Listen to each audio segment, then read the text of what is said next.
Mr. President, I ask unanimous consent that proceedings of the quorum call be vitiated.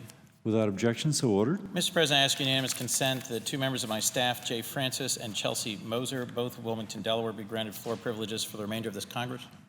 Without objection. Mr. President, I'm coming to the floor today to join so many of my colleagues who've spoken in the last day to urge, to encourage bipartisan cooperation on common sense legislation to address the gun violence epidemic that plagues our nation and my home state of Delaware. I want to thank my colleagues, Senators Murphy and Blumenthal, for their persistent, their unwavering commitment to addressing this very real national crisis. In the aftermath of the tragic mass shooting in Orlando, I've been filled with many emotions, as have so many of my colleagues. Grief for the victims and their families, concern for the city of Orlando, and grief for the greater LGBTQ community across our nation and world. Anger towards the perpetrator and the extremists that spread hatred, violence, and fear around the world. And a powerful, deep-seated frustration that our government, our Congress, this Senate, has not taken needed steps to keep dangerous and unstable individuals from getting access to guns. The atrocity that took place at the Pulse nightclub in Orlando, Florida, was more than just a cowardly act of terrorism and a despicable, violent rampage of hate against our LGBTQ brothers and sisters. It was also an attack on our very freedoms, on our way of life. From the brave first responders and law enforcement officers who rushed to the scene, to the hundreds, even thousands of Floridians who've lined up in the day since to donate blood. Tragedies like these so often showcase the very best and worst of humanity in the same heartbreaking moments. This mass shooting, this worst mass shooting in American history, should force us to confront a number of powerful but unanswered questions. Are we going to be a nation that celebrates our diversity, or one that stokes fear, division, and hatred? Are we going to engage the American Muslim community in pursuing our shared goal of defeating the scourge of terrorism? Or are we going to malign and alienate 1.6 billion people from one of the world's great religions? And are we together going to pass common sense safety measures addressing gun violence, or is this Senate yet again going to accept the status quo? Our nation, my state, my constituents, my neighbors, are crying out for the members of this body to have the courage of our convictions and to address this moment.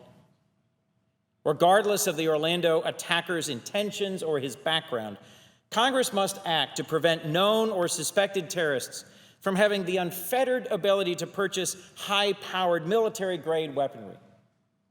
That means ensuring that we have a universal system of background checks when a firearm is purchased. It also means ensuring that the United States Department of Justice gets notified when a known or suspected terrorist goes to buy a gun, so that the department can investigate or stop a transaction that might immediately endanger citizens' lives.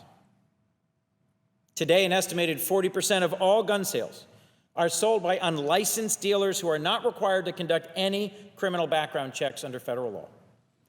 In the aftermath of the atrocity in Orlando, Deputy Attorney General Yates noted that the Justice Department, and I quote, would have liked to have known that Omar Mateen had gone to purchase an assault rifle. Our Constitution protects the fundamental individual right to bear arms, but no freedom is absolute, and no one amendment can subvert all the others. Orlando deserved to have the security of a functioning universal background check system that keeps guns out of the hands of people known to be dangerous. So too do the people of my hometown of Wilmington. Earlier this week, late Tuesday night, in my hometown of Wilmington, less than a block away from a business owned by one of my treasured staff members, 4 young teenagers were shot, ages 12, 13, 15, and 16. The 15-year-old boy remains in critical condition at Christiana Hospital. He was shot in his stomach, hand, and leg. And even earlier this week in Wilmington, a 15-year-old girl was shot during an argument at a party. There have been so many instances of gun violence on the streets of my hometown in the weeks and months of this year and last year and the year before that we have become numb to it. We've almost lost count of them, yet this daily carnage continues in my hometown, in towns all across this country. Orlando deserves the amount of attention it has received as one of the worst mass atrocities in American history. Yet we cannot forget the week-in, week-out tragedies where 1, 2, 3, 4 individuals are shot in what now seems to be, sadly, routine gun violence all across this country. And we've heard in speeches given by my colleagues about incidents all over our country, from Orlando to San Bernardino to Newtown, from Wilmington to Chicago to Los Angeles. Americans fall victim to gun violence each and every day. It doesn't have to be this way. Americans are 25 times more likely to be murdered with a gun than people in any other developed country.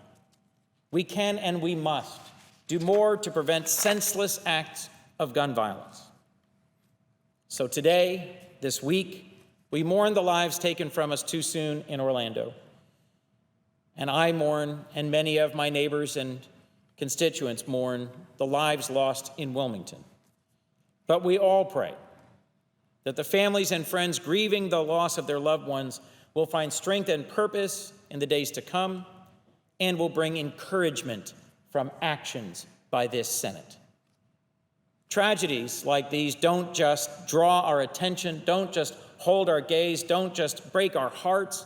They also challenge our values as a nation. In response to the atrocities in Orlando, America's message to the world must not be one of fear and anger and isolation, as some propose. Instead, I think we can and should take action to protect all of our citizens, of any ethnicity, any faith, any sexual orientation, with common sense gun legislation. I am encouraged to know that there have been filed bills that this body will take up and act upon next week, and that my colleagues, Senators Murphy and Senator Feinstein, have been able to submit for consideration by this body. Bills relating to background checks and to closing the terror gap that I look forward to supporting next week when we return.